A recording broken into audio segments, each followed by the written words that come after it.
Muy buenos días, estimados participantes. El día de hoy continuamos con una sesión más en el Diplomado Internacional de Derecho Penal y en esta oportunidad tenemos el grato placer de contar con la participación del doctor Joaquín García González.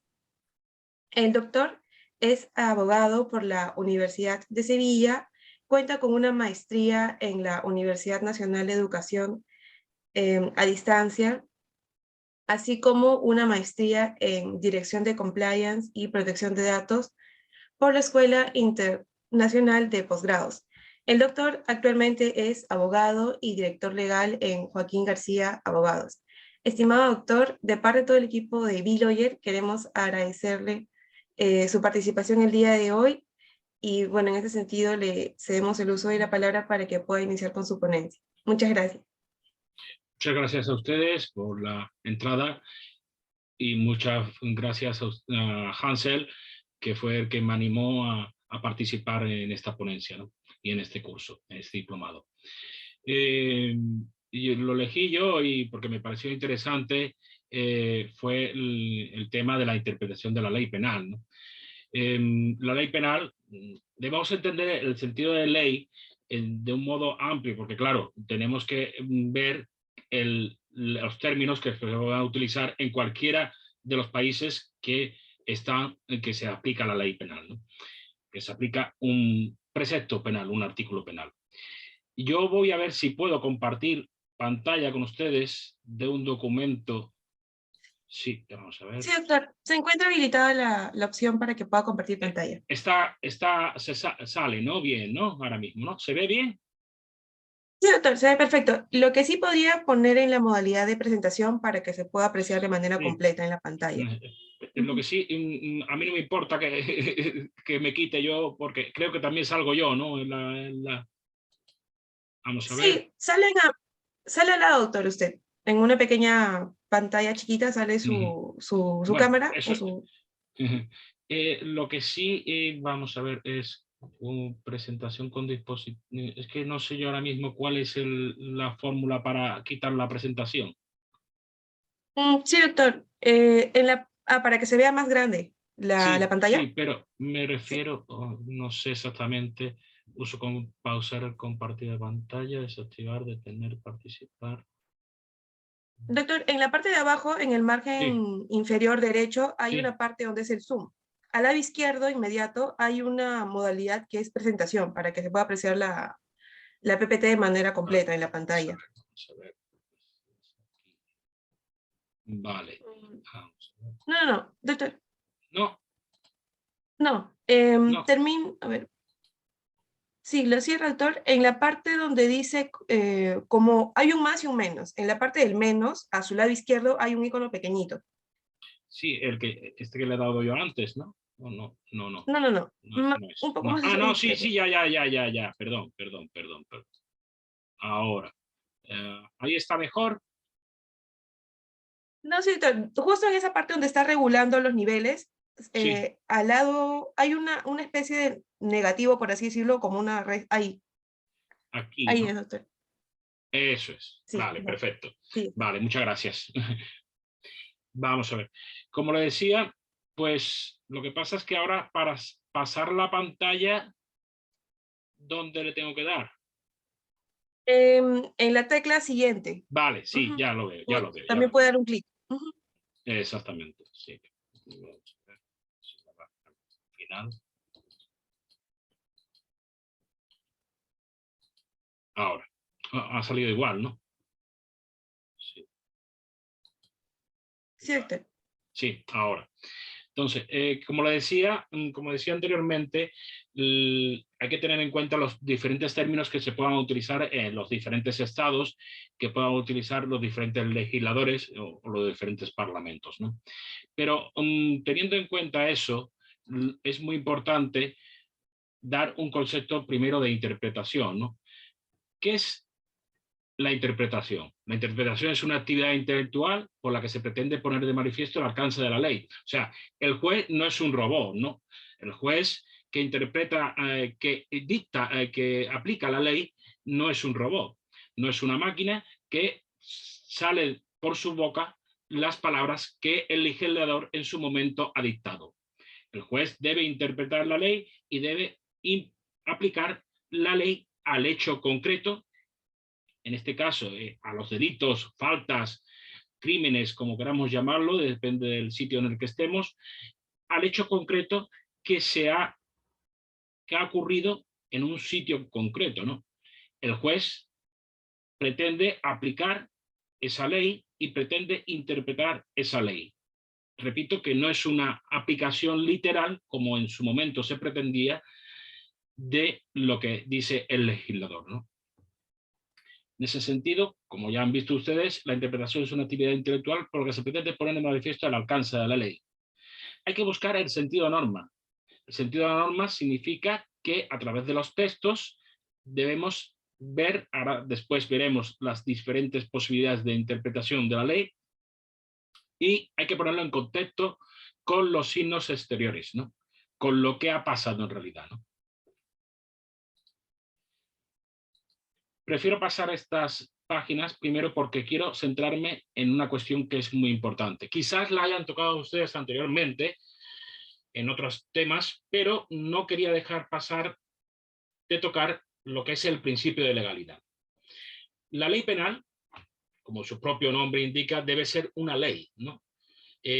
Una ley entendida en el sentido de que debe emanar de un parlamento, de un, llamémosle, en un Estado democrático elegido por los ciudadanos de ese país, del Estado en que sea, del que estemos, y ese parlamento, ya sea una cámara o sea dos cámaras, pues hace leyes, lo que es el legislador, los poderes legislativo, ejecutivo y judicial, ¿no? Pues en este caso sería el legislador el que hace las leyes, ¿no?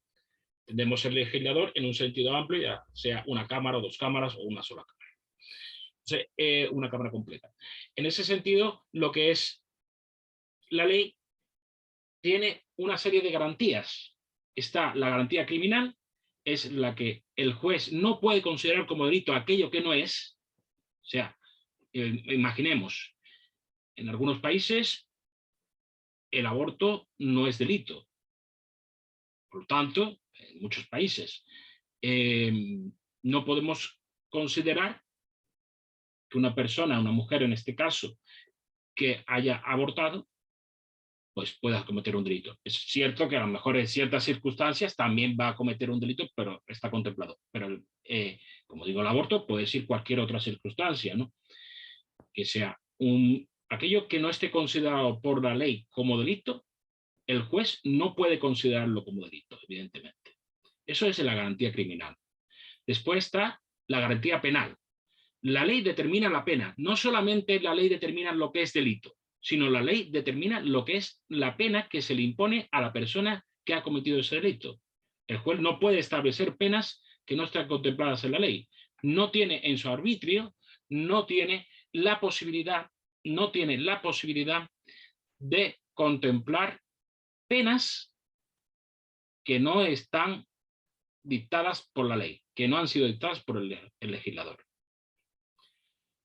Está lo que es la garantía judicial posteriormente. La garantía judicial significa que toda pena debe ser impuesta a un proceso justo y según los trámites legales establecidos. No podemos hacer procedimientos sumarios en un momento dado, como se ha hecho en tiempos de estados de excepción, que sí es verdad que a lo mejor están legalizados, pero en estados sumarios, en estados excepcionales, venidos a través de golpes de estados, de guerras, de revoluciones, no podemos establecer procesos injustos y que no estén en los trámites legales establecidos. Esa es la garantía judicial. Toda pena debe ser impuesta tras un proceso justo y según los trámites legales establecidos. Y por último, no hay ejecución de una pena sin una ley que determine la forma de ejecutar dicha pena. O sea, esa pena que una vez ya ha sido tramitada por el juez de turno, ha sido impuesta con todas las garantías correspondientes y con la garantía criminal bajo paraguas de la ley, pues esa ley debe ser ejecutada, esa pena, mejor dicho, perdón, debe ser ejecutada según lo que le establezca la ley. Si es una pena de cárcel, pues esa pena de cárcel evidentemente debe ser ejecutada, debe ser aplicada según lo que establezca la ley. No se puede aplicar de otra manera. No hay un arbitrio judicial para que el juez de turno pues pueda decir, yo lo aplico de esta manera esta pena, esta condena. Evidentemente tampoco hay un arbitrio de lo que podemos ver en algunos casos es las películas, de que en la cárcel el alcaide de la cárcel o el director de la cárcel pues ejecuta la pena como él cree conveniente. No, en la pena viene su ejecución planteada en la ley y así es como se tiene que hacer, ¿no? Ni más ni menos. Creo que hay alguna pregunta por el chat, pero si ustedes quieren, prefiero dejarla para el final. Si ya se acumulan, pues no me importa incluso que se pongan en contacto conmigo y aquellas preguntas que a lo mejor no puedan quedar respondidas, pues se las respondo por correo electrónico o a través de LinkedIn. Ya después, ya la habrán visto ustedes por ahí deprisa a lo mejor, pero a través de LinkedIn o incluso a través de Twitter o ya si me conectan conmigo en LinkedIn o en Twitter, pues verán mi correo electrónico también, ¿no? En ese sentido no me importa, en el supuesto de que quede alguna pregunta por responder. Otro de los principios que son muy importantes en la aplicación de la ley penal, en la interpretación de la ley penal, es el principio de irretroactividad. ¿Qué significa esto? El principio de irretroactividad significa que no será castigado ningún delito con pena que no se haya previsto por la ley anterior, por una ley anterior a su perpetración, o sea, a su hecho. Si en el momento en que nosotros cometemos un hecho, ese hecho tiene una pena, es esa pena la que se va a imponer, la que se va a aplicar. No se va a aplicar otra pena que no esté prevista. El juez, volvemos a lo mismo, es una garantía de la que hemos hablado anteriormente. No hay una garantía penal de condena. No hay una garantía, mejor dicho, no hay una garantía si no se aplica esa ley, esa pena establecida en la legislación vigente. Sin embargo, puede tener efectos retroactivos aquellas leyes penales que favorezcan al reo. Es un principio que está establecido en muchas legislaciones, en la mayoría de las legislaciones. ¿Por qué? Porque debemos considerar que la ley que es más beneficiosa, aunque el reo ya esté cumpliendo condena, eso es muy importante, si es verdad que eso tiene su procedimiento, no es algo automático, evidentemente, pero aunque el reo esté cumpliendo condena, se le aplica esa ley que es favorable y que tiene una pena más favorable, una condena más favorable en el tiempo, ¿no? Como ustedes verán, he intentado coger alguna de las legislación que actualmente está en Perú. Otra de las cuestiones que ustedes verán han sido recogidas de la legislación española y es las consecuencias de las relaciones jurídicas y situaciones jurídicas existentes no tienen efecto retroactivo, salvo las excepciones que puedan constituir, en este caso, la Constitución Política del Perú, como pone el Código Civil, o cualquiera de las otras leyes que están por encima de lo que es el Código Penal o lo que es el Código Civil, en definitiva, la Constitución del Estado en concreto, ¿no? Y lo mismo pasa con las medidas de seguridad. La pena es aquella condena que se establece de cárcel, de privación de libertad, de inhabilitación, de alejamiento, ya sea, y las medidas de seguridad que se le puedan imponer al reo que ha cometido este delito, ¿no? Eso es lo que es el principio de retroactividad.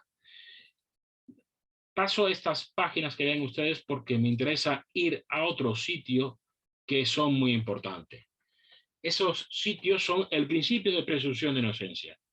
Nadie tiene derecho a ser condenado, mejor dicho, todo el mundo tiene derecho a ser condenado con una prueba de cargo válida. Si no existe una prueba de cargo, no puede ser condenado. Esa prueba de cargo se ha utilizado una actividad probatoria carente de garantías, no puede haber una condena. Sin embargo, si ha habido una actividad probatoria en la que se ha declarado, se ha visto, se ha comprobado que esa persona es culpable de ese delito, evidentemente la presunción de inocencia está enervada, desaparece en el sentido de que ya hay bastantes argumentos para castigar a esa persona por ese delito. Pero si no hay prueba alguna, o si las pruebas, y ya me remeto en lo que es el principio indubio por reo, o si las pruebas que se han presentado no son lo suficientemente concluyentes, el tribunal debe absolver en favor del reo. Debe absolver al reo porque ante la duda, el juez debe argumentar que el reo no ha cometido ningún delito.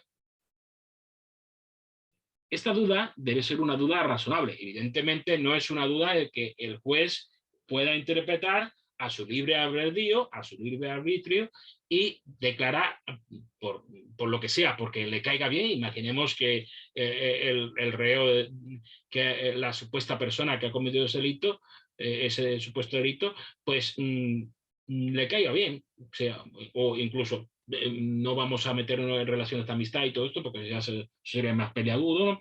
Pero sí es verdad de que, por el motivo que sea, puede reconocer que es una buena persona y por eso va a absolver al reo. No, eso no se trata de eso. Se trata de una duda razonable según las pruebas que se han presentado o evidentemente si no hay ninguna prueba. Si no hay ninguna prueba, evidentemente el juez lo tiene más fácil en el sentido de que debe absolver al reo. Y si las pruebas que se han presentado no son concluyentes o hay dudas razonables y cercanas a la certeza, evidentemente no es algo que sea al 100%. No puede ser una certeza absoluta, sino una certeza relativa. Es la duda que debe establecer el juez, razonable y certeza absoluta, certeza relativa, perdón, pues entonces cuando el principio indubio por reo es efectivo, es aplicable.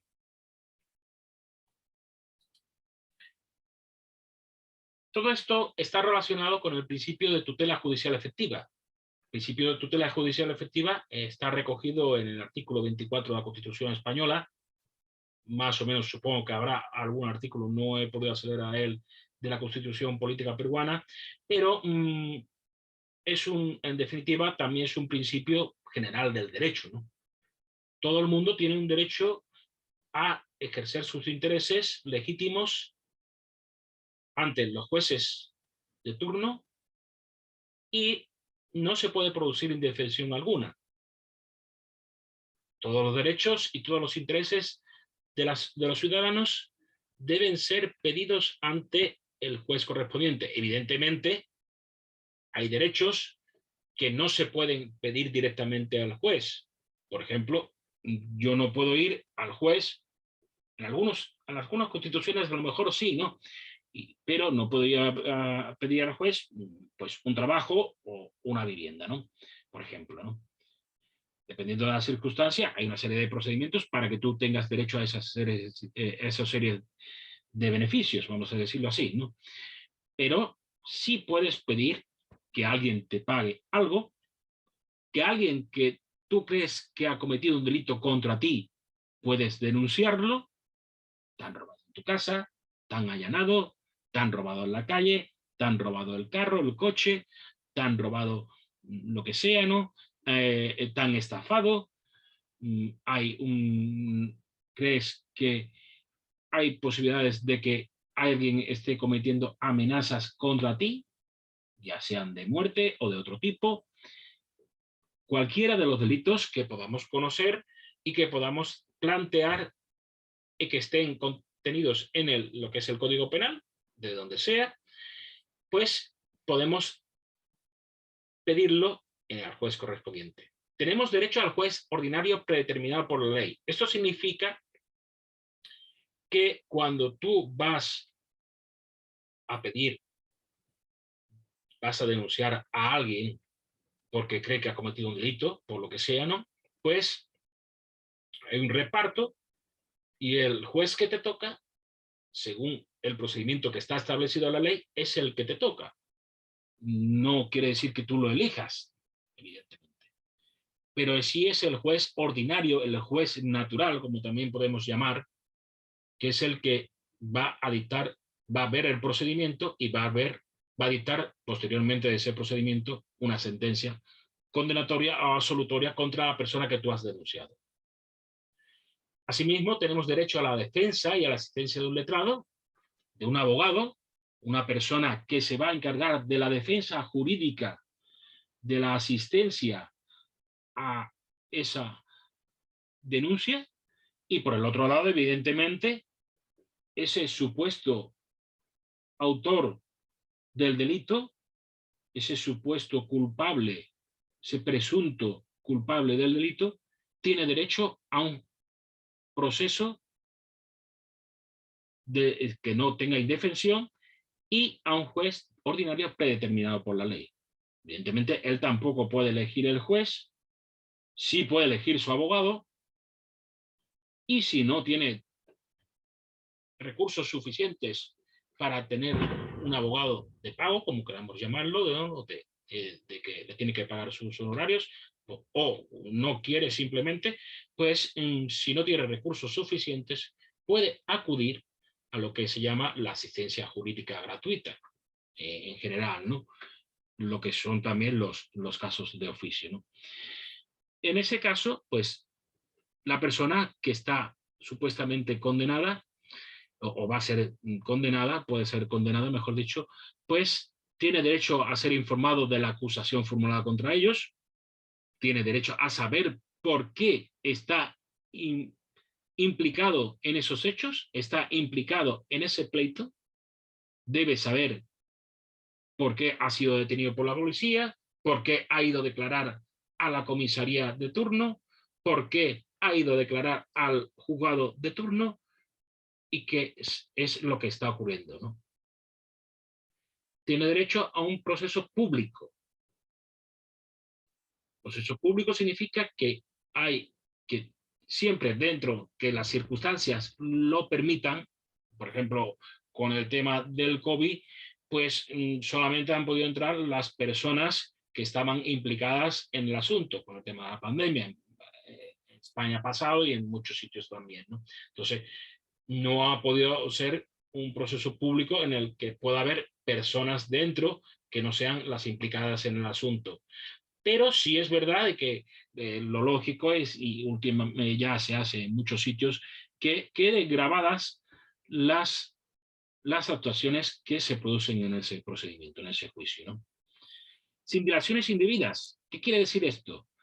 Que llegado el momento, no puede haber, el procedimiento no se puede parar eternamente. Todos sabemos que, por desgracia, los juzgados son bastante lentos, en algunos sitios más, en otros sitios menos, hay procedimientos que duran más, depende también del tipo de procedimiento, porque hay procedimientos que intervienen muchas personas, o hay mucha documentación que estudiar, entonces eso hace que se alargue el procedimiento. Pero sí es verdad que no pueden estar paralizados eternamente, o sea, no puede haber dilaciones indebidas. Con todas las garantías que hemos comentado anteriormente, legales, penales, de ejecución, etcétera, ¿no?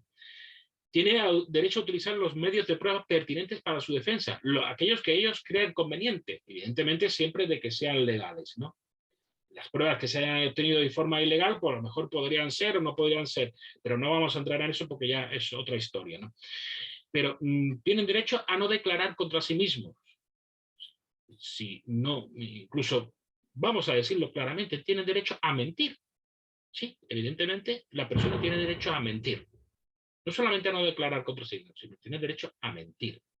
Después es el que denuncia, aquella persona que también ha seguido a la justicia, que se le ha dado la posibilidad de denunciar, que tiene derecho a un juez ordinario predeterminado por la ley y que también tiene derecho a defender sus intereses con un letrado, es esa persona la que tiene que demostrar que esa persona presuntamente culpable es el que ha cometido los hechos. Es esa persona la que tiene que presentar las pruebas correspondientes. El supuesto autor del delito, asimismo, tiene derecho a la presunción de inocencia que ya hemos hablado anteriormente. La ley regulará los casos de secreto profesional y por razón de parentesco que no están obligados a declarar sobre hechos presuntamente delictivos. Ya, por ejemplo, los abogados tenemos secreto profesional y debemos también estar regulado cómo podemos alegar ese secreto profesional en sede judicial, ¿no?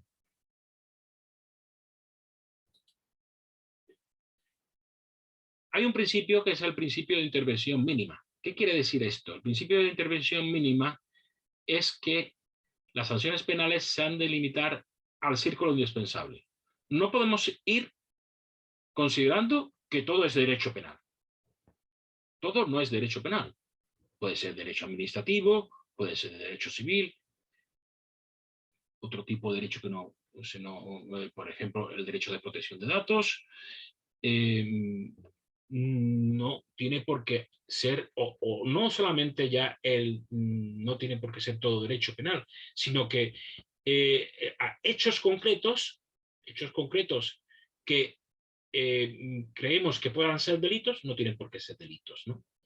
Y no tienen por qué tener una sanción penal. Debemos ceñir las sanciones penales al círculo de lo imprescindible, de lo que tenemos, de lo indispensable, de aquellos delitos que puedan considerarse, de aquellas acciones, mejor dicho, perdón, que puedan considerarse graves. Graves en el sentido de que sabemos perfectamente, por ejemplo, de que el matar a otra persona es un homicidio y eso va a ser considerado en todos sitios un delito.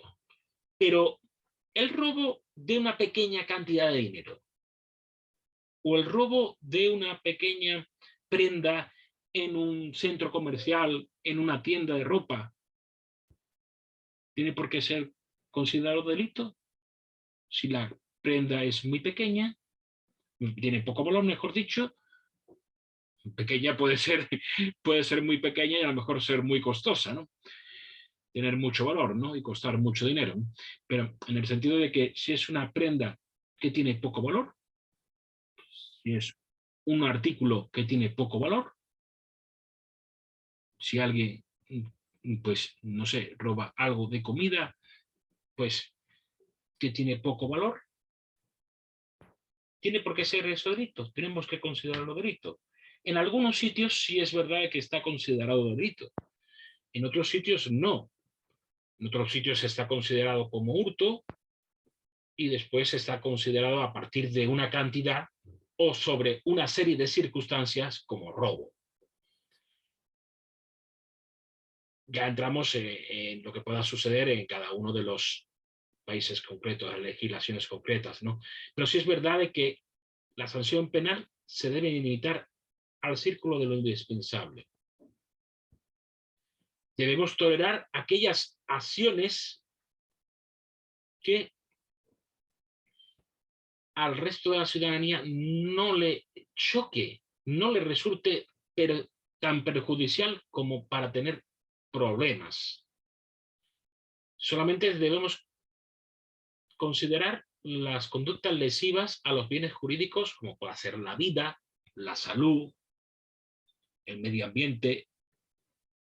Todo esto siempre, la propiedad, la libertad, pero siempre dentro de la gravedad que se pueda interpretar, ¿no? No podemos considerar todo derecho penal porque si no, todo sería derecho penal y los demás derechos, como el derecho administrativo, el derecho civil, el derecho de protección de datos o cualquier otra cuestión, el derecho laboral, cualquier otro derecho que podamos interpretar o ver quedaría absorbido por el derecho penal. Y eso no es la cuestión, ¿no?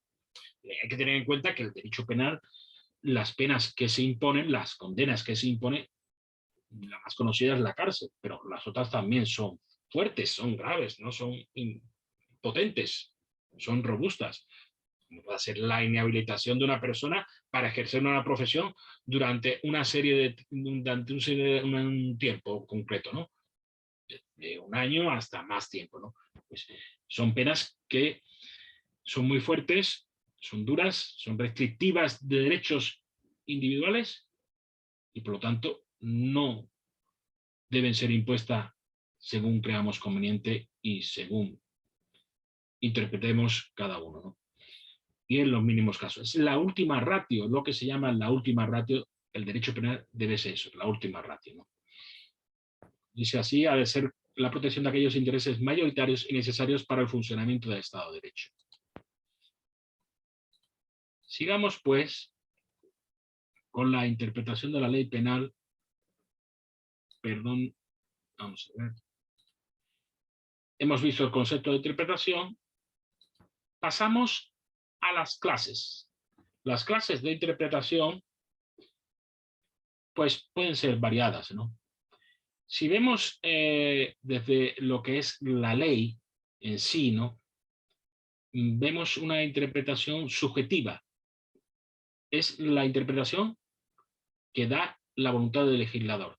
Pretendemos buscar los propósitos que el legislador tenía al dictar esa ley, los motivos. Entendemos el legislador en un sentido de conjunto, ¿no? Como aquel parlamento, aquel congreso, aquel senado que dicta la ley, ¿no? A veces es difícil buscar, porque claro, tenemos que tener en cuenta que en la mayor parte de los casos hay muchos diputados o muchos senadores y no solamente es uno el legislador.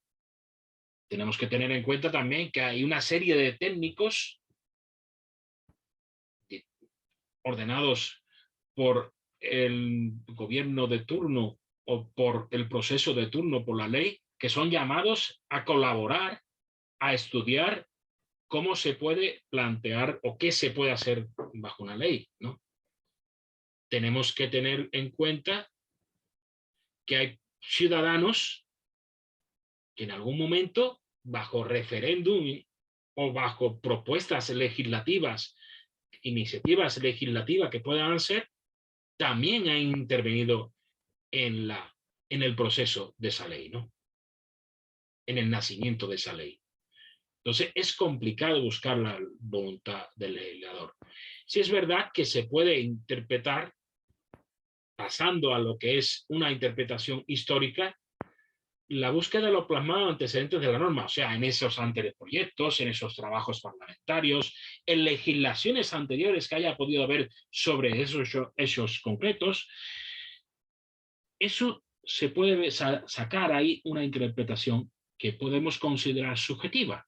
Pero claro, si buscamos ahí, digamos, a la voluntad objetiva, porque ya no estamos viendo la voluntad del legislador en sí, el fin, los motivos por el que el legislador decidió dictar esta ley. No, estamos viendo una voluntad de la ley en sí, ligada con la interpretación histórica. A su misma vez podemos ver una interpretación gramatical. Gramatical en el sentido propio de las palabras. ¿Qué dicen las palabras? ¿Qué significan las palabras? Nos vamos a los diferentes diccionarios. Y ¿qué significa hurto? ¿Qué significa robo? ¿Qué significa estafa? Tenemos que ver una declarativa, extensiva, restrictiva. Ahora volveremos sobre estos conceptos. Lógica. La interpretación lógica significa que la ley debe guardar, los preceptos de una ley, los artículos de una ley, debe guardar relación entre sí. Esto a veces es complicado, ¿no? Porque el legislador legisla, perdón por la redundancia, legisla sobre cuestiones que ya están legisladas, articula preceptos, reforma preceptos que ya estaban anteriormente, los renueva y a veces el articulado no es todo lo lógico que quisiéramos, ¿no? Esto en el día a día nos encontramos los operadores jurídicos, los abogados, los jueces, la doctrina científica puede ser los catedráticos de universidades y demás, pues no vemos una conexión lógica a lo mejor entre las distintas renovaciones o distintas reformas que hayan ido pudiendo hacer los legisladores, ¿no? Pero bueno, siempre es verdad que debemos intentar, o el juez debe interpretar la norma teniendo en cuenta como si fuera un contexto, en conexión con la misma ley. Debemos entender la ley, el Código Civil, por ejemplo, pues debe tener una lógica, ¿no? Debe ser interpretado de manera lógica. Yo no puedo interpretar un artículo contradiciéndome con otro, aunque a lo mejor puedan parecer distintos, ¿no? Siempre hay una relación, o debe haberla, y entonces debemos establecer esa relación de forma conmutativa, ¿no? En ese sentido, volvemos a lo mismo, no solamente con esa ley que estamos tratando, que es el Código Penal, sino con otras leyes. El derecho, el Estado de Derecho, que es el derecho que se aplica, el orden jurídico, el ordenamiento jurídico, debe ser sistemático. No va cada derecho por su lado. En definitiva, debe ser todo un conjunto que se aplique. Cuando tenemos en cuenta los posibles delitos que haya podido cometer una persona, por ejemplo, en el ámbito laboral, o por ejemplo, una empresa. Imaginemos que una empresa, que podríamos hablar mucho y largo y tendido sobre la responsabilidad penal de las personas jurídicas, pero no es el caso, comete un delito de medio ambiente, por ejemplo, por tema de residuos, y llegado el caso, pues debemos interpretar, debemos acudir también a la legislación administrativa que en su momento se dictó y que ha sido implementada por el municipio de turno en donde se haya cometido los hechos, y si se ha favorecido a través de licencias o si esas licencias no eran correctas o no han sido aplicadas de forma correcta por esa empresa que ha cometido ese delito. Por lo tanto, estamos acudiendo a un derecho administrativo, estamos acudiendo a un derecho medioambiental, que es donde están recogidas esos preceptos que consideran que debe ser, cómo se hace ese proceso, para que tú no tengas esos problemas y no puedas considerado ser culpable de un delito de residuos o de cualquier otra acción contra el medio ambiente. Es un ejemplo que podemos poner, o podemos poner otros ejemplos, como podemos poner un ejemplo con el derecho marítimo, por ejemplo, lo que son las cuestiones que se puedan cometer en los barcos o los pesqueros y demás, ¿no? Tú cometes un delito de tráfico de drogas, evidentemente a ti lo que te van a tener en cuenta es el delito de tráfico de droga. Pero si ya hay otro tipo de cuestiones que pueden estar relacionadas con el manejo de un vehículo, por ejemplo, llámese un barco o llámese un carro, un coche, el delito de alcoholemia, pues estamos viendo lo que es el delito, cuestiones de seguridad vial, que no tienen por qué ser todas delictivas. Evidentemente, bajo un número, a partir de ahí ya podemos considerar que eso es delito. O conducir sin carné, por ejemplo, en algunos sitios no está considerado delito incluso, ¿no? O en algunos sitios está considerado delito bajo ciertas circunstancias, ¿no? Por eso digo que debemos interpretar el derecho, la ley penal, de una forma lógica y sistemática, ¿no?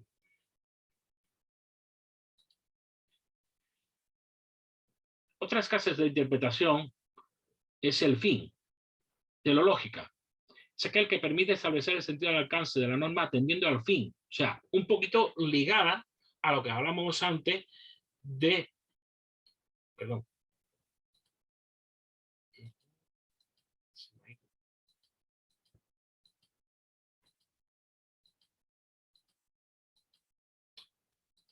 Vamos a ver.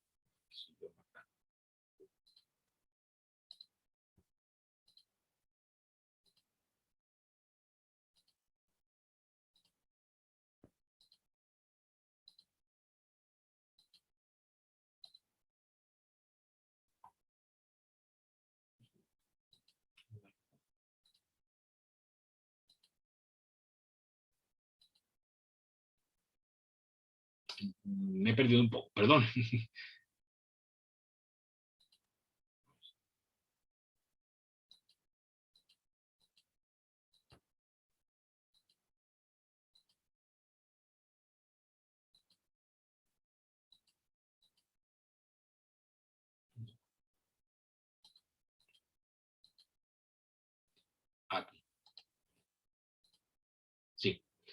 Pues lo que comentaba,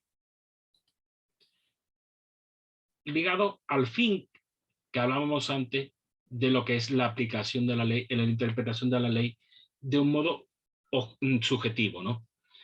El fin que ha llevado al legislador a dictar esa ley. Podemos también relacionarlo con la aplicación, la interpretación objetiva, la voluntad, el fin que ha tenido la ley. Auténtica, volvemos a lo mismo, es la persona que hecha por el legislador. Muchas veces en la exposición de motivos de las leyes vemos precisamente los fines que han dado a aportar, a aplicar la ley correspondiente. La exposición de motivos, su propio nombre lo indica, vemos, y es muy interesante leerla a veces, porque nos aclara muchas cuestiones que después están en los artículos. Por ejemplo, conocerán ustedes lo que es el Reglamento General de Protección de Datos. Reglamento General de Protección de Datos, dictados en su día según el proceso de la Unión Europea para proteger los datos, pues tiene una serie de considerandos. Es igual prácticamente que lo podemos trasladar a una exposición de motivos. Esa serie de considerandos, que son bastantes, nos aclaran muchos de los preceptos que posteriormente regulan lo que es el Reglamento General de Protección de Datos. También pasa con otras leyes. Si se leen ustedes la exposición de motivos, es verdad que a veces son áridas y demás, pero si se lo leen ustedes, verán, comprobarán y entenderán mejor lo que son los artículos que posteriormente vienen expuestos en esa ley. Hay una interpretación judicial, que es lo que hablábamos antes, que es la que debe el juez, el que debe aplicar la ley y que debe interpretar lo que él está escrito, ¿no?, en la ley, ¿no? Eso, a su vez, genera lo que se llama jurisprudencia. Todos los jueces hacen sentencias. Eso es la jurisprudencia. O autos también, ¿no? Resoluciones, en definitiva, que están motivadas y que dan fin a un procedimiento o intermedian en un procedimiento. Evidentemente, no es lo mismo la sentencia que pueda imponer el juez más pequeño, en el sentido del juez que está el de juez de primera instancia, como se llama aquí en España, o el juez de primera instrucción, en el caso penal, ¿no?, el juez de lo penal o el juez de lo criminal, que aquel tribunal que está compuesto por una serie de jueces que han sido elegidos según un proceso determinado por la ley y que se llama normalmente Tribunal Supremo o el Tribunal Constitucional incluso, ¿no? El Tribunal Supremo, tribunales superiores, como queramos llamarlo según el sitio donde estemos, pues es el que tiene una jurisprudencia mayor, tiene una relevancia mayor las sentencias que se aplican. Y es su interpretación es la que debe predominar sobre el legislador, sobre el juez inferior. No siempre esto es así. ¿Por qué? Por ejemplo, aunque me voy a ir del derecho penal, pero no me importa para que ustedes lo entiendan, en Europa, por el tema de las cláusulas abusivas, que seguramente también habrá pasado en muchos países de su entorno, y en Perú o en otros sitios, pues cláusulas de hipoteca, cláusulas abusivas, el Tribunal de Justicia de la Unión Europea en su día dictó una serie de sentencias que contradecían lo que decía el Tribunal Supremo Español, ¿no? Pero claro, como estamos sujetos a lo que dice el Tribunal de Justicia de la Unión Europea, pues de alguna forma el Tribunal Supremo Español se ha tenido que desdecir de lo que en sus sentencias concluían. Y los tribunales inferiores han tenido la aprobación incluso de lo que ellos en su momento pensaban que era lo correcto, ¿no? En ese sentido, la jurisprudencia del Tribunal de Justicia de la Unión Europea debe estar por encima. He puesto un ejemplo que es de cuestiones civiles, pero me vale igual para cuestiones penales. Es indiferente en este caso, porque también hay que tener en cuenta que aquellas cuestiones que a lo mejor puedan estar relacionadas con ámbitos que se crean en la Unión Europea, pues también hay que tener en cuenta lo que dice el Tribunal de Justicia de la Unión Europea. Siempre hay que tenerlo en cuenta.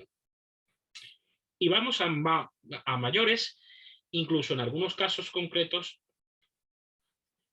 sí es verdad que esto es más complicado, pero lo que dice el Tribunal Inferior también debe ser considerado como jurisprudencia, cuando a lo mejor el Tribunal Supremo no lo ha tenido en cuenta en sí, ¿no? Existe lo que se llama una interpretación doctrinal, que es la que hacemos los abogados, es la que hacen los tratadistas cuando escriben sus manuales, sus tratados sobre el derecho penal en este caso, o sobre cualquier otro derecho, es la que hacen los profesores, los universitarios, incluso los estudiosos del derecho, los estudiantes, cuando interpretan la ley, cuando leen la ley. Esa es una interpretación doctrinal. Posteriormente, que anteriormente lo había dicho, pero prefería dejarlo para aquí, está la declarativa, la extensiva, la restrictiva y la progresiva. Declarativa significa la interpretación literal, según el texto de la letra. Es como decíamos anteriormente, el juez lo único que hace es leer la ley, ¿no? Es un robot, es una máquina que lee la ley y sin interpretar. Eso es una cuestión que se debe utilizar, pero en muy contados casos, porque debe siempre haber una interpretación, ¿no? Más el juez debe subsumir lo que dice la ley y aplicar lo que dice la ley. Extensiva, teniendo en cuenta siempre el sentido gramatical, pero de una forma restrictiva.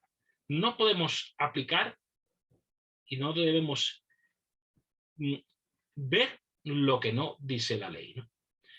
Si entendemos que la forma de dictar, la forma en que está expresado ese hecho en concreto no es del todo clara, debemos aplicarlo de forma restrictiva siempre. ¿Por qué? Porque estamos condenando a una persona por un hecho en concreto.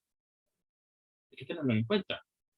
Estamos aplicando una pena, ya sea de cárcel, de libertación, de multa, que a veces puede ser muy cuantiosa dependiendo del tipo de delito que se haya cometido. Entonces debemos aplicarlo de forma siempre restrictiva, ¿no?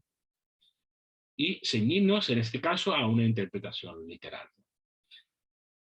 Y sí es verdad de que debemos considerar la realidad social del tiempo en que se han de aplicar las normas, atendiendo fundamentalmente al espíritu y finalidad de aquellas. Este es un principio un poco peliagudo en el sentido de que, claro, no podemos considerar como no delito lo que está considerado como delito. Me explico. Hemos hablado anteriormente del aborto. Imaginemos de que en cualquier sitio, pues el aborto es delito, ¿no? El juez de turno, evidentemente, no puede considerarlo como no delito. No puede absolver a una persona, a una mujer en este caso, que haya cometido, o bueno, una mujer en este caso, o incluso el médico o la persona que ha ayudado a cometer ese delito, ¿no? No puede considerar que no ha cometido ese delito, evidentemente. Pero sí es verdad que la realidad social en el tiempo que hayan de ser aplicadas significa, por ejemplo, imaginemos lo que hablábamos antes de una pequeña cantidad o de un artículo necesario. Yo voy y robo comida en un establecimiento. El juez en un momento dado puede considerar de que esa persona, por las circunstancias en las que está rodeada y por el espíritu de finalidad de aquellas, de la norma en concreto, puede considerar de que no hay un delito. O incluso, si esa persona ha cometido el delito, pero posteriormente alguien o, o él mismo paga ese artículo, evidentemente el hecho ya está hecho, ¿no? Valga la expresión. El delito ya está cometido. No te lo pagues después, pero estás arrepentido. hay una serie de circunstancias que pueden rodear el hecho en concreto, una serie de circunstancias que está aplicada al tiempo, una serie de circunstancias que también hay que tener, son eximentes o son atenuantes, si a lo mejor no pueden, no simplemente sirven para absorber arreos, sino que sirven para atenuar lo que es la condena que se le puede imponer al reo, pues una serie de circunstancias que pueden ayudar y que deben ser interpretadas por el juez de turno.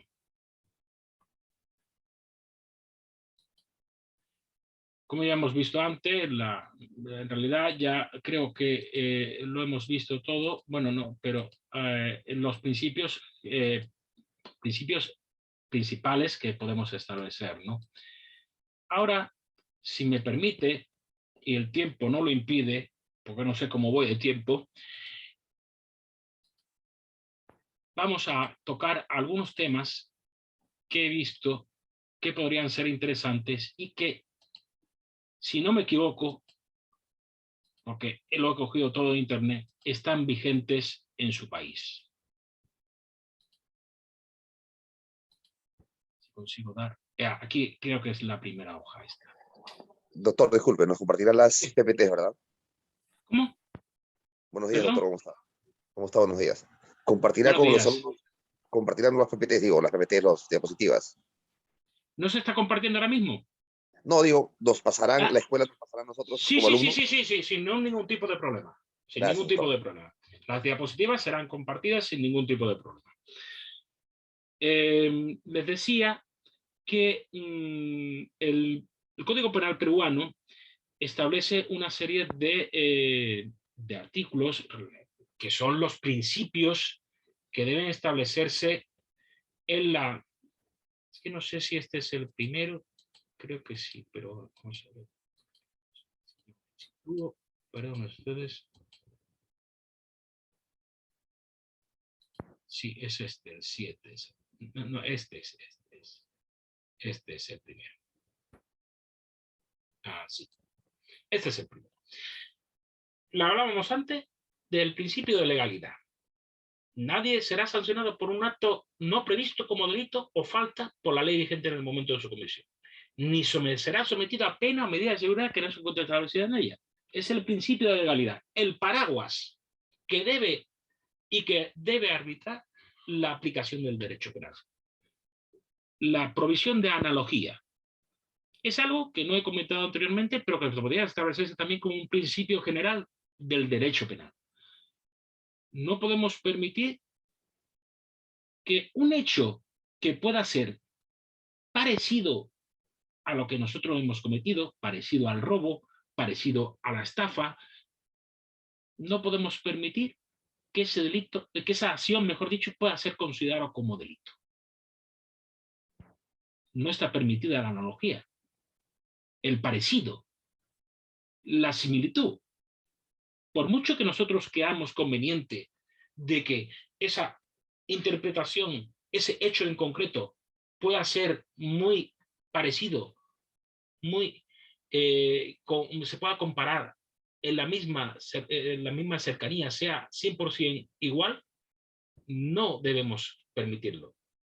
Sin embargo, que es una cuestión que viene a relación también, podemos interpretar la ley penal en el sentido analógico, pero que sea favorable al reo. Por ejemplo, una circunstancia en la que yo he podido cometer un delito por miedo insuperable, o por otra circunstancia que sea muy parecida, porque me sentía amenazado por esa persona, aunque no lo expresaba. Evidentemente, esto también hay que ceñirse mucho a los hechos en concretos, pero el miedo insuperable a un padre que es muy agresivo, a un padre que te maltrata, a un padre que te amenaza constantemente con tratos que comete sobre ti tratos vejatorios. Pues si tú contra él cometes un delito, ya depende de la acción que cometas, pues puede ser que esa condena que se te ha impuesto se vea atenuada por analogía, por una serie de acciones que no están contempladas en la ley de por sí. Pero podría establecerse la analogía in bona parte, o sea, en favor del reo, pero no la analogía in mala parte, que sin embargo en algunos sitios está considerada como. Pero lo lógico es que no sea así considerada, ¿no? El principio de lesividad. Principio de lesividad, artículo 4, Código Penal peruano, verán ustedes que precisa de la ley y de la lesión o puesta en peligro de bien jurídico estudiado por la ley. O sea, esto significa de que tiene que haber una lesión. Yo, si por ejemplo, imaginemos, a lo mejor es un ejemplo absurdo, ¿no? Pero bueno, puede ser. Yo veo veo un vehículo que me gusta, ¿no? El vehículo, ¿no? Y pues me pongo a mirar alrededor del vehículo, ¿no? No estoy haciendo nada, sino simplemente el vehículo me gusta, el carro me gusta, ¿no? Y pues me pongo alrededor del vehículo a mirar allí, a ver lo bonito que es, porque me gusta el color, porque me gusta su forma, lo que sea, ¿no? Me da igual, ¿no? Incluso el interior, los cristales se ven desde fuera, pues yo estoy viendo. Yo no le he hecho nada al vehículo, simplemente lo estoy viendo. Diferentes ya que lo grabe con una cámara y todo este tipo de circunstancias. No, yo lo estoy viendo desde la calle. O como digo, o digo un coche, un carro, digo un vestido que pueda estar, un traje que me pueda gustar, que pueda estar en un escaparate. Yo no estoy intentando robarlo ni nada de esto. Yo simplemente lo estoy viendo. Y me gusta mucho, lo estoy viendo, ¿no? Pero claro, ya si intento romper el cristal, o intento o me meto dentro de la tienda y hago alguna demanda, alguna acción que pueda conllevar el que estoy intentando llevarme el traje, o me meto en el coche, o estoy intentando forzar la cerradura para llevarme el coche, o meterme en el coche y disfrutar de él, evidentemente ya estoy poniendo en peligro un bien jurídico. En este caso la propiedad, ¿no? O el vehículo en sí, ¿no? El artículo en sí. Evidentemente ya sí estoy poniendo en peligro un bien jurídico o estoy lesionando un bien jurídico, ¿no? Es lo mismo que si ves a una persona, aunque en este caso ya es más problemático porque claro, si rodeamos a una persona constantemente porque nos gusta o nos atrae físicamente o mentalmente o lo que sea, me da igual, pues si la acosamos de cierta manera, ahí sí ya tenemos que tener en cuenta que es una persona y ahí no, el principio de lesividad debe ser impecable, ¿no? En ese sentido, ¿no? Pero sí precisa de la lesión puesta en peligro de bienes jurídicos tutelados por la ley, ¿no? Existe lo que se llama la garantía jurisdiccional en el principio general de derecho, perdón, en Código Penal peruano. El juez competente puede imponer lo que hablábamos antes, que es en definitiva es también lo que hablábamos antes de tutela judicial efectiva. Solo el juez competente puede imponer penas o medidas de seguridad y no puede hacerlo sino en la forma establecida en la ley, ¿no? En definitiva es lo que hablábamos antes de tutela judicial efectiva. Garantía de ejecución, que lo hemos tratado anteriormente también como uno de los principios que estaba integrado dentro del principio de legalidad. La responsabilidad penal subjetiva. Ahí debería poner responsabilidad penal subjetiva. Pero bueno, con responsabilidad penal en el sentido de que es el autor, es la persona que ha cometido el delito. No podemos establecer una responsabilidad objetiva por el simple hecho de que nosotros creamos de lo que se ha cometido y que no hay un autor, ¿no? En esto podríamos también enlazarlo con lo que es la responsabilidad penal de las personas jurídicas, en el sentido de que son los empleados o son los directores, los CEOs, los líderes, los directivos de las empresas lo que en un momento dado pueden cometer los delitos, pero sin embargo es la empresa la que en un momento dado también puede ser considerada como responsable penal.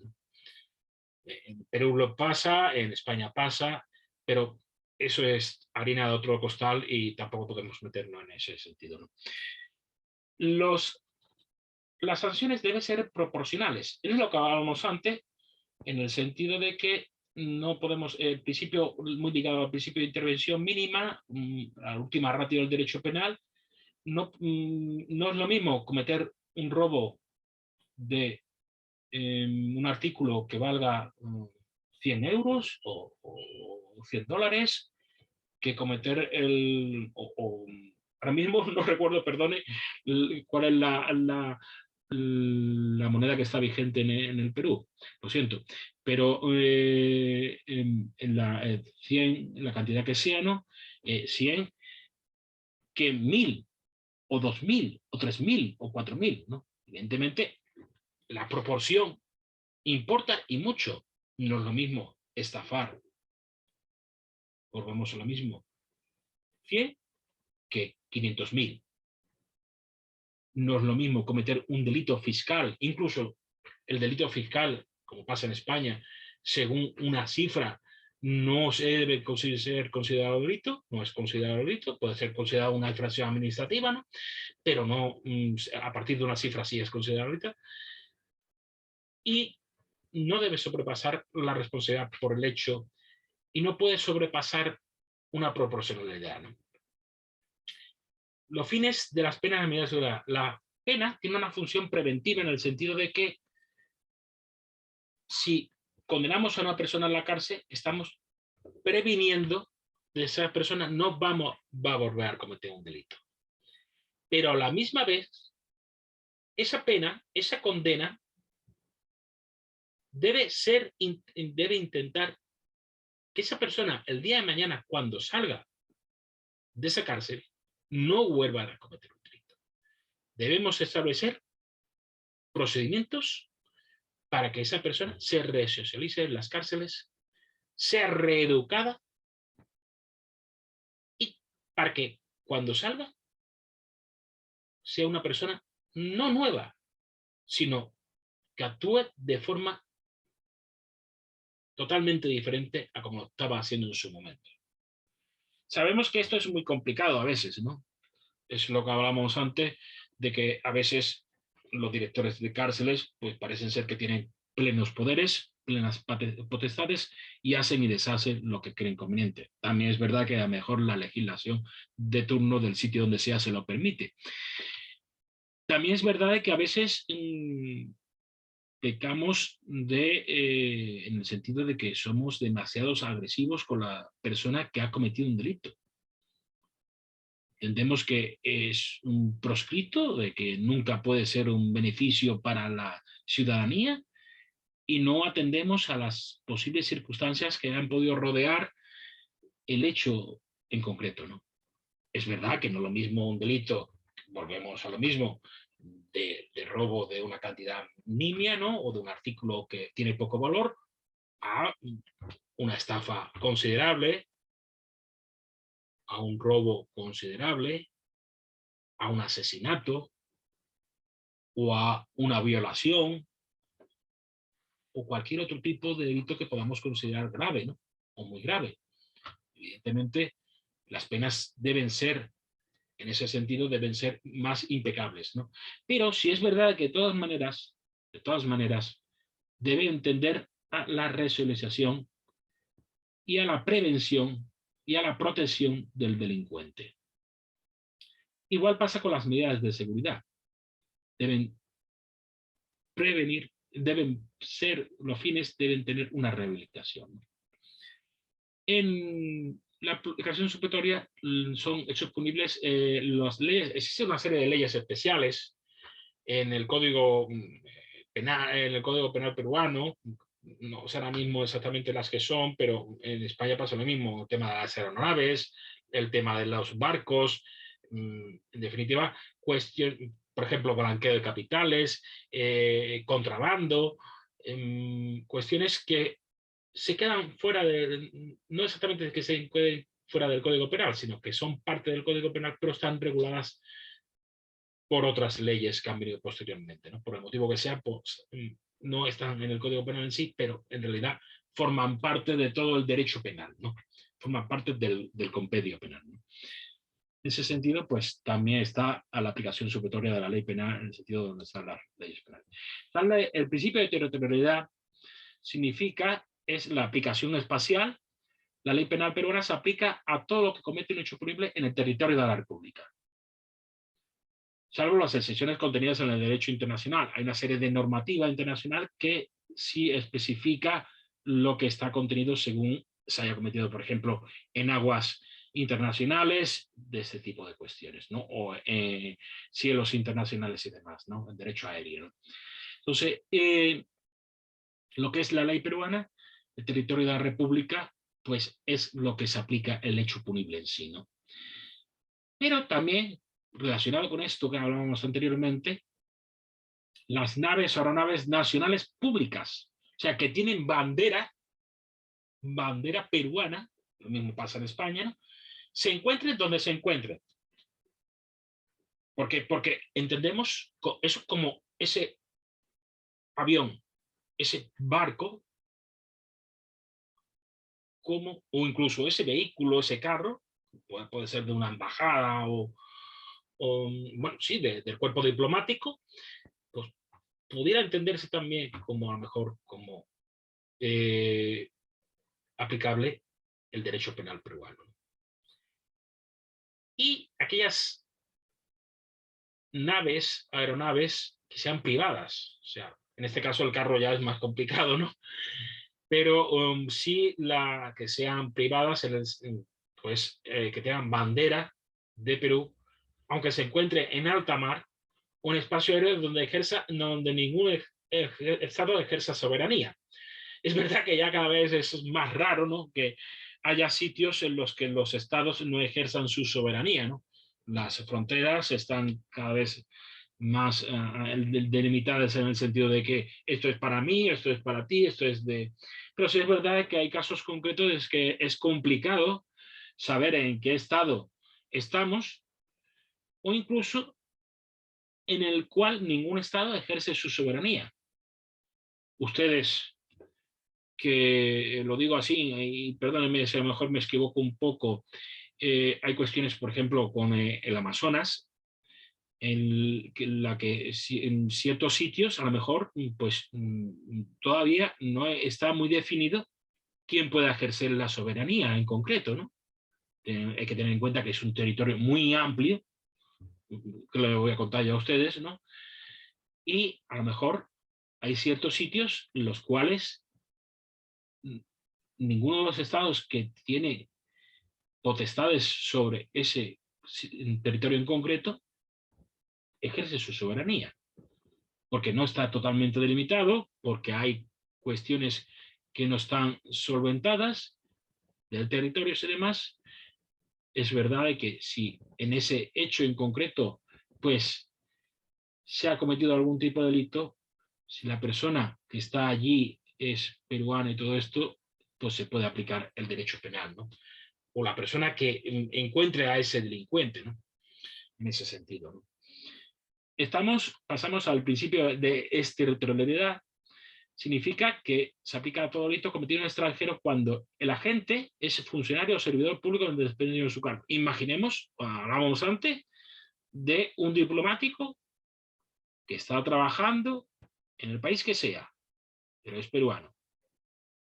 Pero si ese hecho ha sido cometido por ese diplomático, ese embajador, ese funcionario de esa embajada o de ese consulado, incluso, no tiene por qué ser una embajada, o de esa oficina comercial que está abierta en el extranjero de este país, de Perú, pues es un funcionario, un agente, un servidor público en el desempeño de su cargo. Otra cuestión sería en cuestiones particulares, si ha cometido una estafa que ha sido en beneficio propio, eso ya sería otra cuestión, ¿no? Pero en el desempeño de su cargo, entonces sí se aplica el principio de exterritorialidad. Atenta contra la seguridad o la tranquilidad pública, o se trata de conductas tipificadas como lavado de activos, lo que en otros sitios se llama lavado de dinero, ¿no? Blanqueo de capitales, ¿no? Siempre que se produzcan su efecto en el territorio de la República. Evidentemente, tiene una serie de consecuencias en territorio peruano. O agravia el Estado y la defensa nacional, los poderes de Estados, el orden constitucional y el orden monetario. También es perpetrado contra peruano o peruana o por peruano, lo que hablábamos antes, y el delito sea susceptible de extradición según la ley peruana. Siempre que sea punible también el estado en que se cometió, aquí podríamos también hablar otra vez del tema del aborto o de cualquier tipo de cuestión de que a lo mejor en un sitio esté considerado delito, en otro sitio no esté considerado delito, todo ese tipo de cuestiones, ¿no? Y la gente ingresa de cualquier manera al territorio de la República, ¿no? Eso sí es verdad que el Perú, como todo país que firma unos tratados internacionales, está obligado a reprimir, a aplicar esos tratados internacionales. Siguiendo con la aplicación espacial, tenemos lo que es el principio de representación, solicitada la extradición, no se entrega a la gente competente, podría aplicarse, aunque no se entregue a la gente, al actor, a la autoridad competente de un Estado extranjero, ¿no? Existe una serie de excepciones al principio de extraterritorialidad que están contenidas en los incisos correspondientes que vemos ahí, ¿no?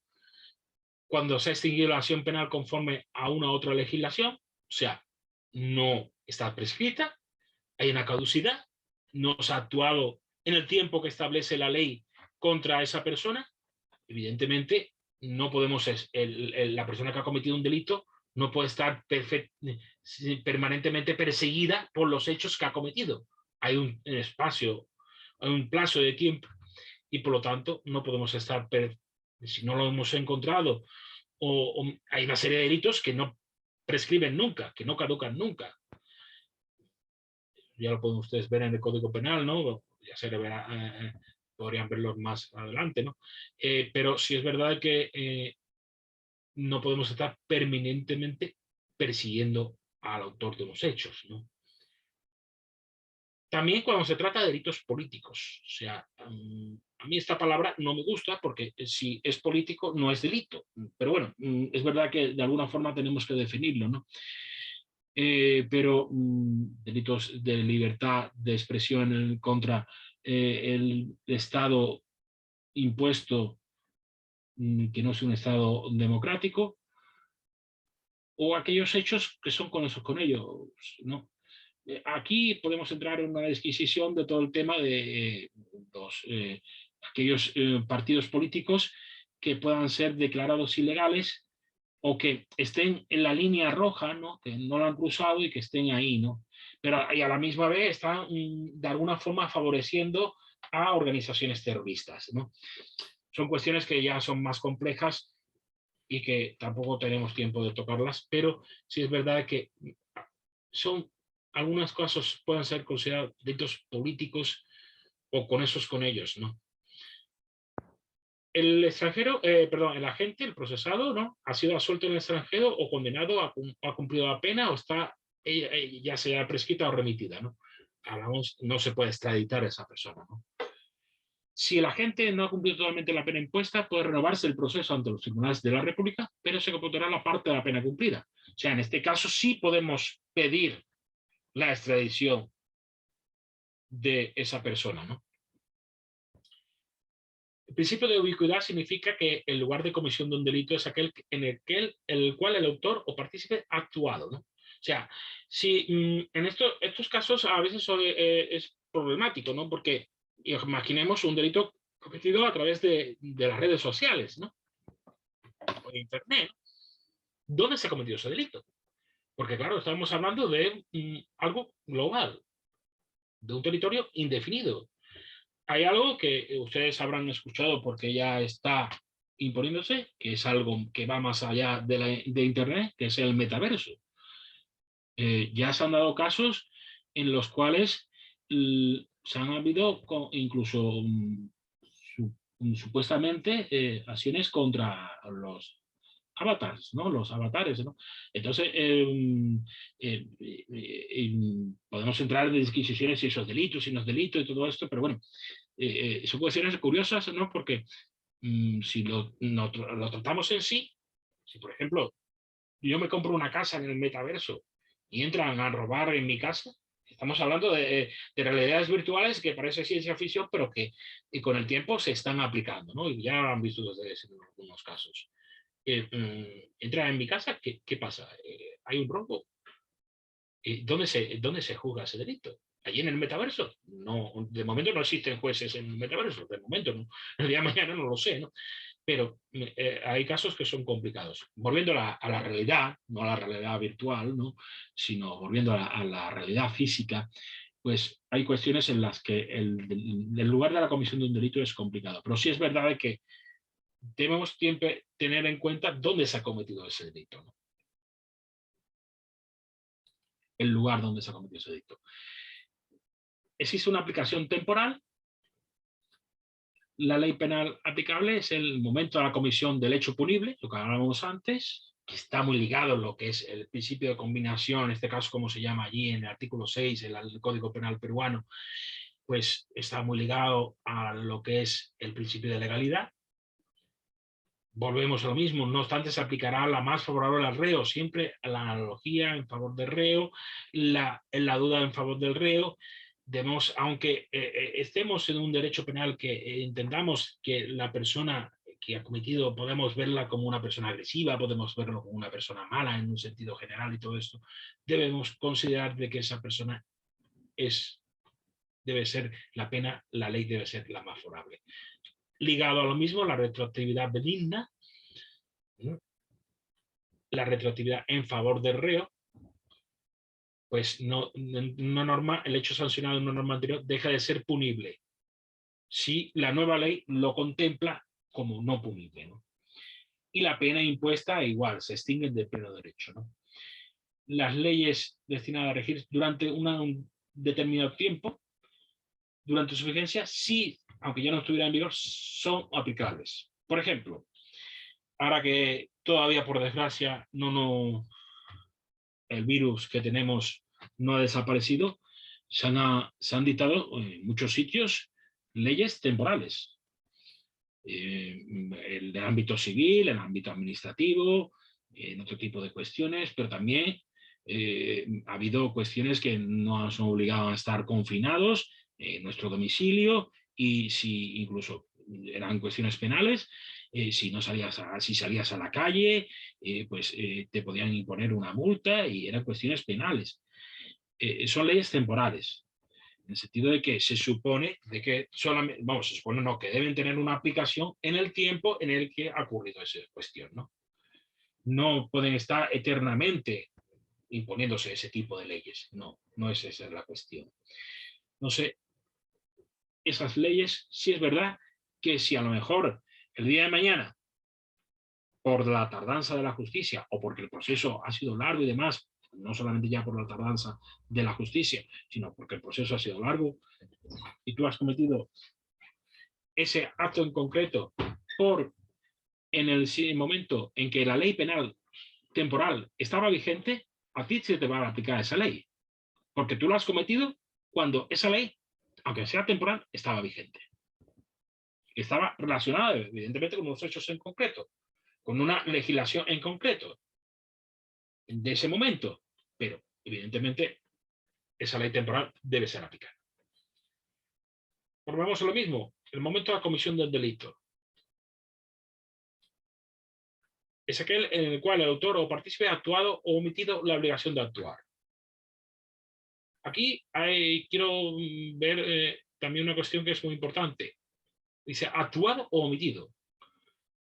La omisión del deber de socorro, por ejemplo, está considerado o debe estar considerado en todos sitios como delito. Si yo veo que un coche tiene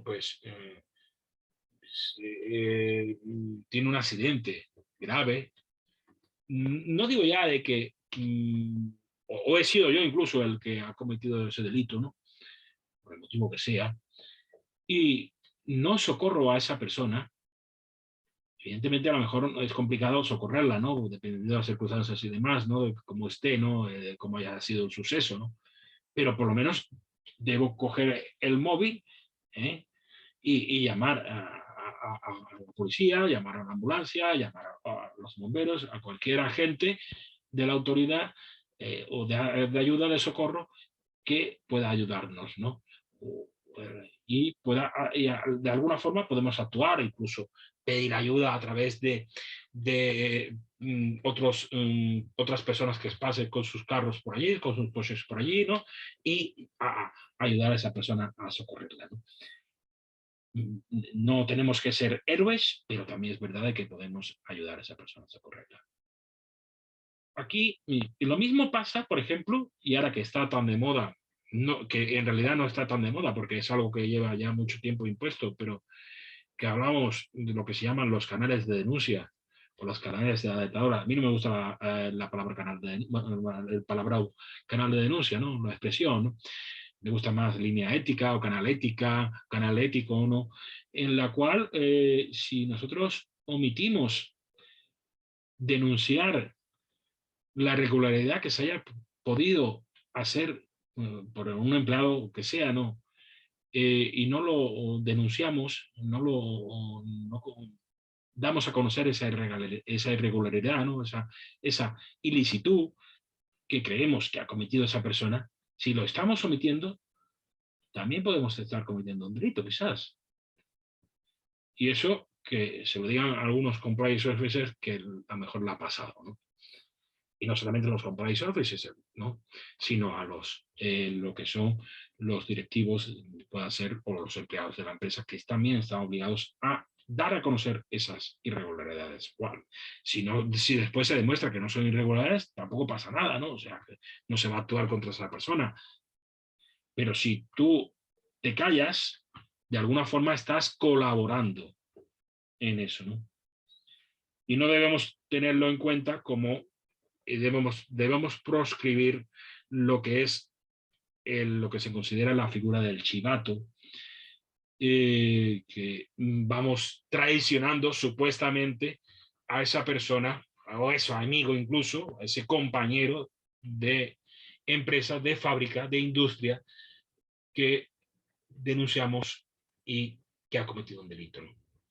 Eso debe estar proscrito también, ¿no? La figura del chivato, ¿no? Volviendo a la aplicación personal y volviendo más a la interpretación del derecho penal, y perdone que a veces me divague un poco, ¿no? Pero creo que es conveniente, ¿no? También.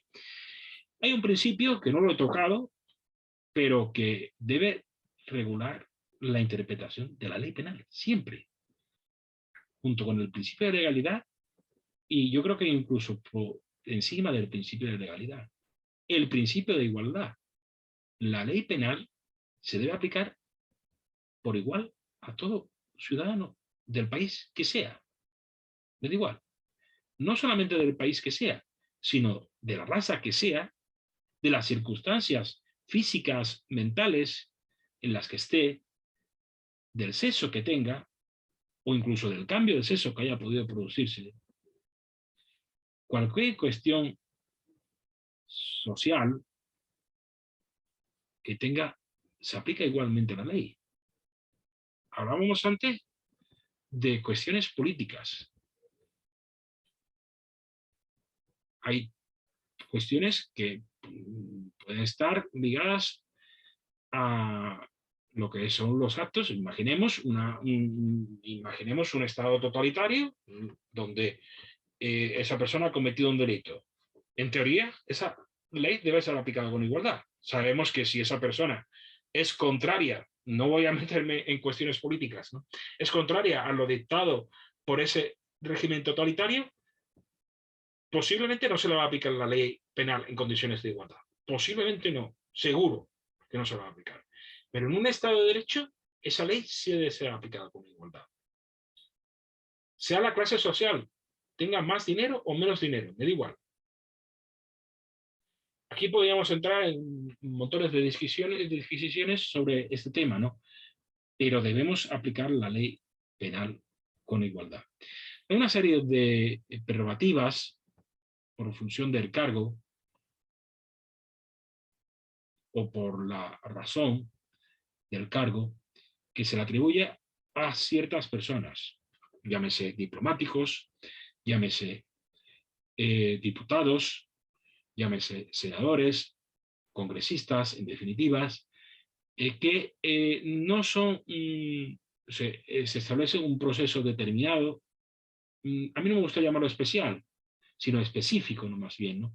En el cual se regula la fórmula por la que deben ser condenadas estas personas.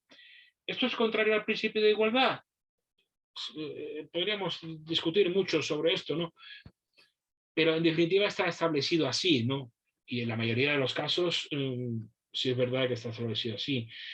Pero sí es verdad que a veces es muy extenso, ¿no? Porque cogemos a los congresistas, cogemos a ciertos funcionarios, a los diplomados, cogemos al presidente de la República en este caso, o al jefe de Estado, el monarca, en otros casos, en donde existe una monarquía, y ampliamos tanto el campo de que, pues, a veces se nos va de las manos en el sentido ese, ¿no?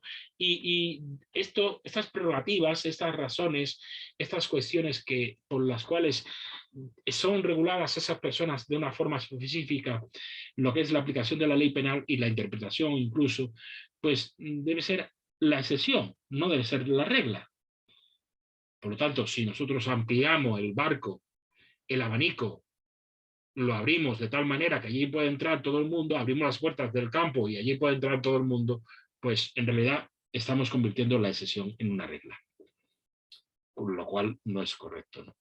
Y no es justo, es lo más importante, y va en contra del principio de igualdad. Creo que con esto, pues, he terminado. Si se me escapa algo, pues voy a dar un repaso con vuestro permiso, por si acaso, pero creo que no. Está el concepto de interpretación, las clases, lo que son las diferentes clases, el principio de legalidad, que lo hemos visto, el principio de territorialidad también, todos los principios, podemos llamar, del Código Penal peruano, que además son principios generales del derecho penal,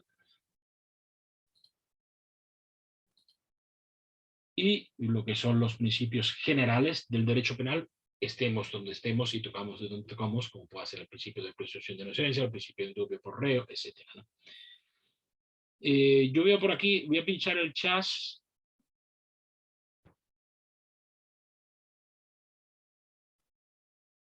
Profesor, ¿cuál sería la mejor manera de determinar un hecho sancionable, si es administrativo, sancionador o penal?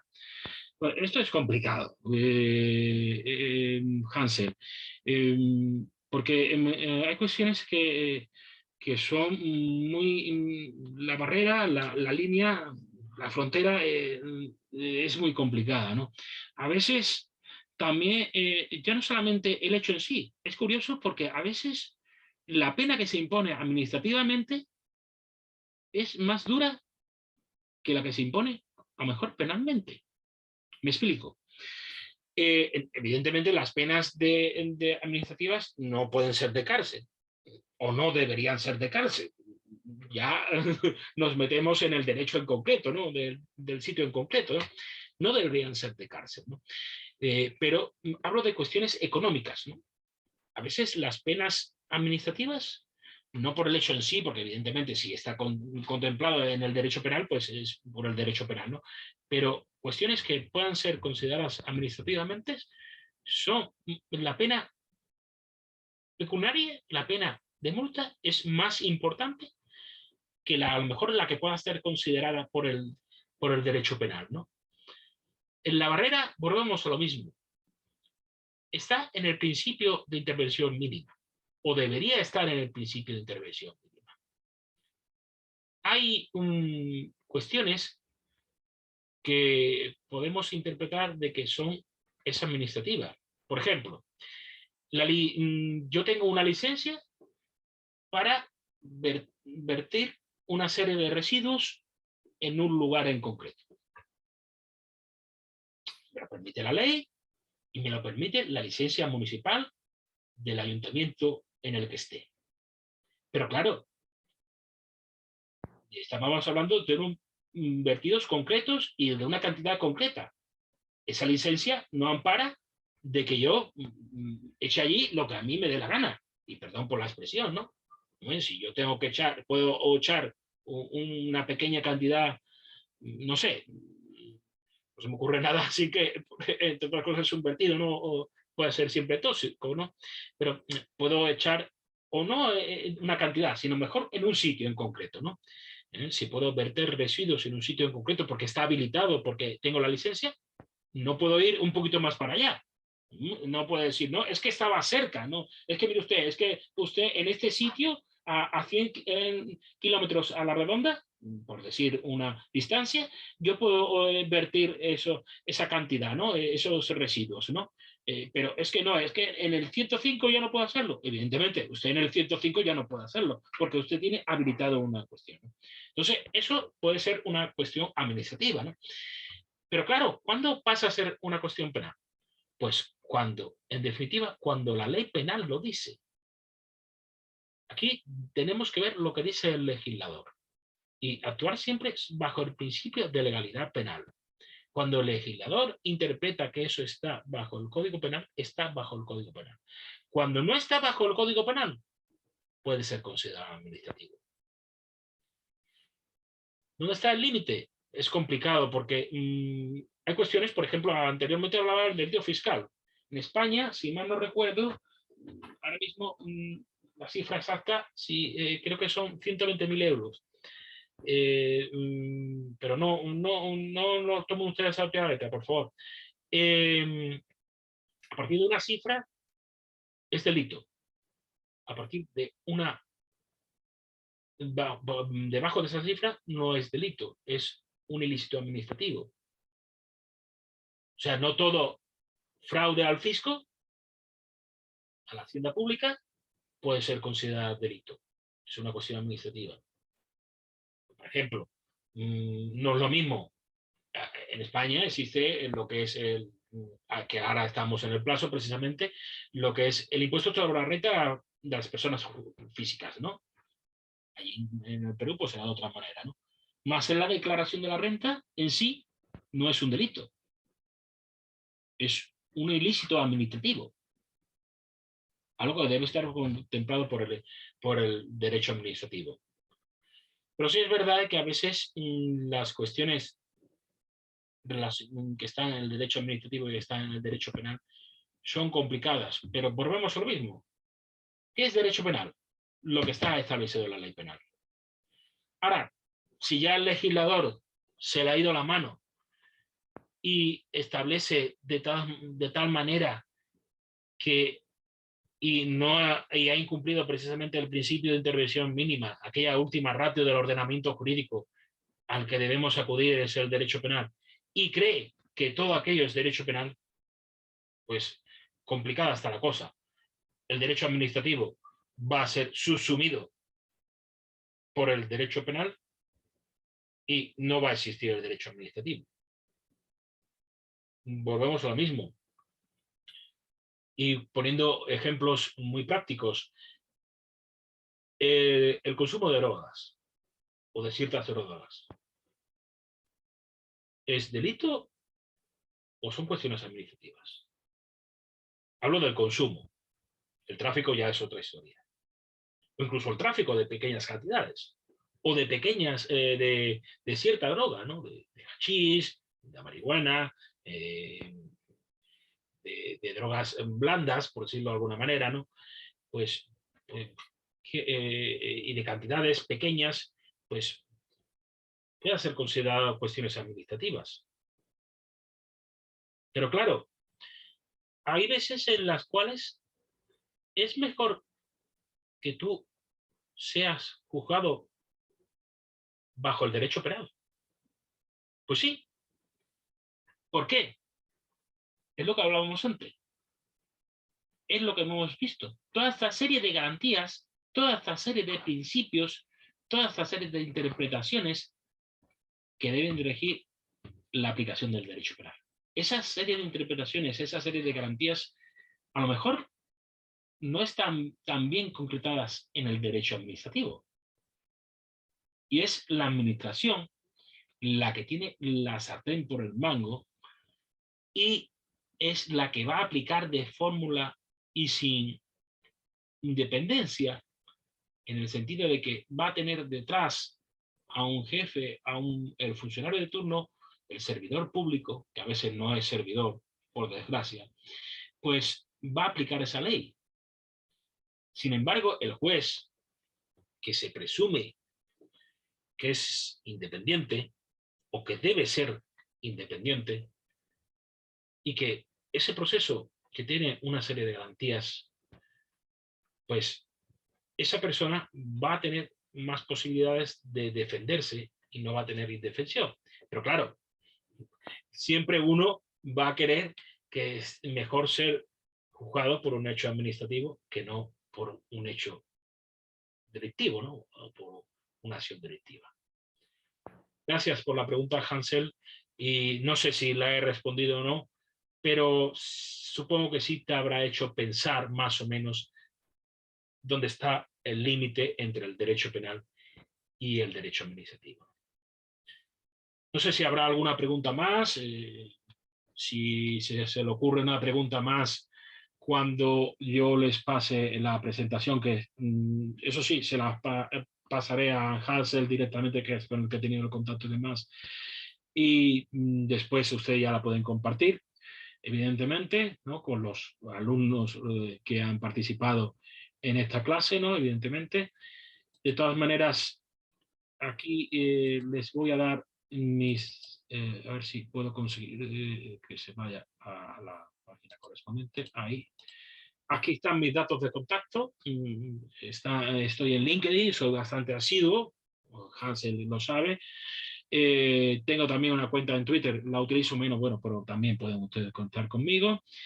En esos dos ámbitos, pues en esas dos redes sociales van a ver ustedes mi correo electrónico. Por favor, eso sí, no me manden ustedes cuestiones que no tengan nada que ver con lo que hemos estado hablando o cualquier cuestión que pueda ser, siempre que sea relacionado con el derecho, siempre serán bienvenidas, ¿no? Y ya si hay otro tipo de cuestiones que yo queda interesantes comentar con ustedes, pues ya también la comentaré, ¿no? Pero siempre que sean relacionadas con el derecho, evidentemente con la protección de datos, con compliance, con lo que ustedes quieran, ¿no? En ese sentido, pero siempre que sean relacionados con el derecho. Y después también lo que es la cuestión del teléfono, pues pasa bien lo mismo, porque también lo van a ver ustedes si toman contacto conmigo a través de esas redes sociales. Dejo de compartir pantalla, a ver si creo que es por aquí. No. Vamos a ver si yo me veo otra vez. No sé ¿Doctor? cómo. Estoy intentando a ver si sale ya, dejo de compartir pantalla, pero no veo la función exactamente donde pueda ser. A ver.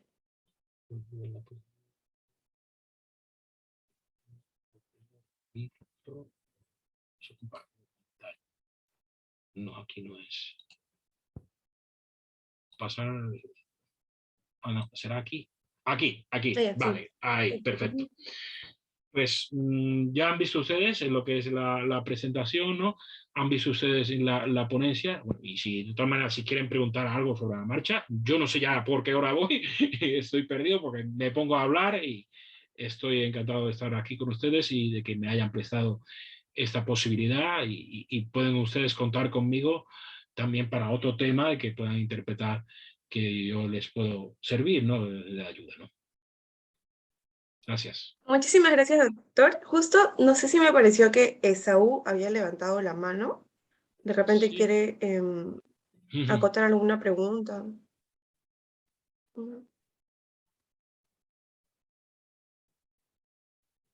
¿No? Bueno, doctor, no, parece que no, pero en todo caso, Se ha echado nos han atrás. llegado algunas, sí, doctor, nos han llegado algunas preguntas, pero por el tiempo creo que podríamos pasarla de manera interna y ya luego las trasladamos para quienes las han efectuado. Doctor, en todo caso, con ello hemos finalizado la sesión del día de hoy, pero no sin antes agradecerle su participación y en realidad sí estaríamos encantados de seguir contando con usted en próximas oportunidades para ver temas de datos personales, compliance De o acuerdo. los temas penales que nos ha comentado el día de hoy. En ese sentido, doctor, muchísimas gracias. Realmente ha sido todo un placer y bueno, espero que pase un excelente fin de semana, doctor. Muchas gracias. Muchas gracias igualmente a ustedes. Espero haberle resuelto las dudas. Evidentemente las que me han comentado ustedes que me van a trasladar a través de Hansel, que ya me las trasladen a mí, serán resueltas lo antes posible. Si hay alguna pregunta que a lo mejor no sé responder, bueno, pues intentaré responderla o la dejaré sin responder, ¿no? Evidentemente, ¿no?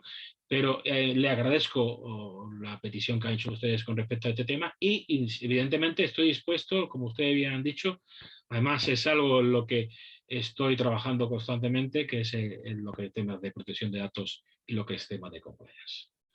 ¿De acuerdo? Muchas gracias y buenas tardes. Y buenas tardes aquí en España, mañanas allí en Perú. Y aquí estoy para atenderles lo que ustedes crean conveniente. Adiós, un saludo. Muchísimas gracias, doctor. Que tenga una buena tarde. Gracias Buenas tardes con igualmente. todos. Gracias. Hasta luego. Muchas gracias, doctor. Estimados participantes, con ello hemos finalizado la primera sesión del día de hoy. Cerraremos la sesión de Zoom y cuando ya se aperture el ingreso del siguiente doctor, le estaremos compartiendo el nuevo link, o probablemente sea el mismo link, pero se lo vamos a reenviar. Muchísimas gracias y bueno, nos vemos en breves minutos.